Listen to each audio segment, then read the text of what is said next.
The US gives Israel over $10.4 million a day in military aid. Money that is paid for from our taxpayer money. And with this kind of funding, Israel has developed some of the most sophisticated war technology that is battle-tested in Gaza.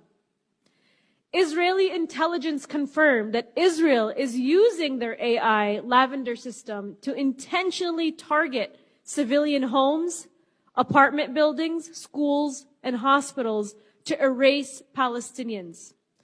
And this is an intentional policy that is designed to create as much carnage, as much despair, and as much destruction as possible.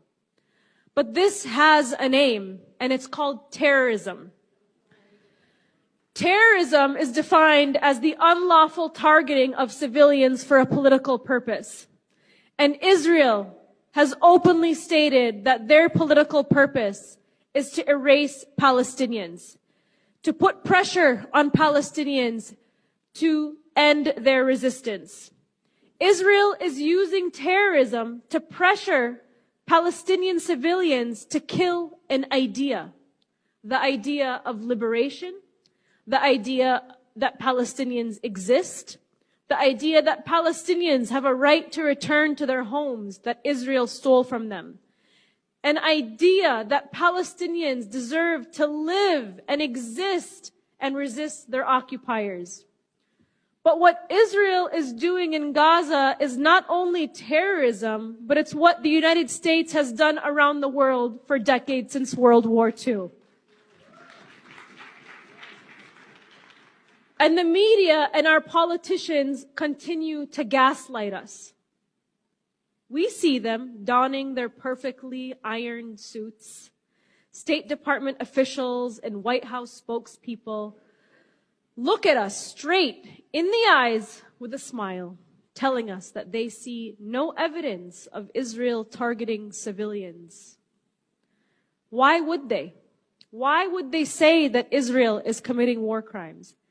Israel is a terror state backed by the biggest exporter of terror in the world since World War II, which is the United States.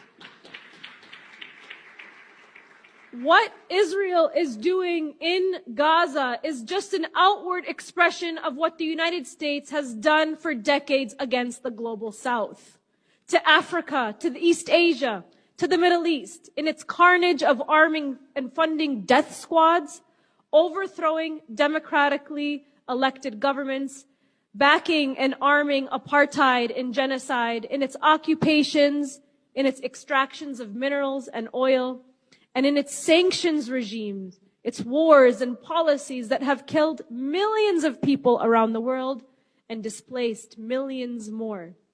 So let's not forget Yemen.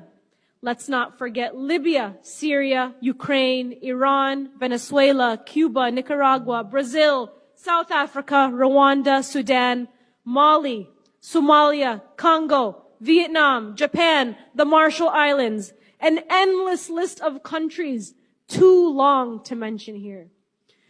And we were reminded just this week with the 14th anniversary of WikiLeaks' release of the collateral damage video, showing U.S. military drone operators targeting and killing Iraqi civilians and Reuters journalists in Iraq. Isn't that what Israel has been doing every single day in Gaza? Let's not forget the U.S. killed 1 million people in Iraq and 1 million people in Afghanistan. The United States used white phosphorus and banned chemical weapons in Fallujah, where children are still born today with birth defects. Isn't that exactly what Israel is doing today in Gaza?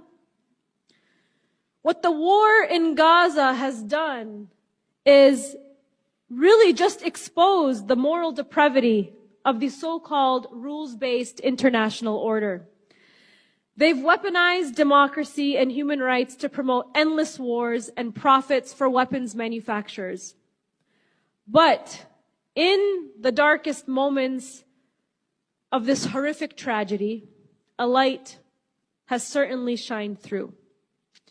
It is the collective humanity of us all, one by one, who have organized, who have spoken out, who have boycotted, who have educated, who have disrupted, who have shut it down, and tragically, even self-emulated. The tides are turning. In these dark moments, the ripple effects of change created a global tide. This is a global awakening, and the Intifada has now been globalized.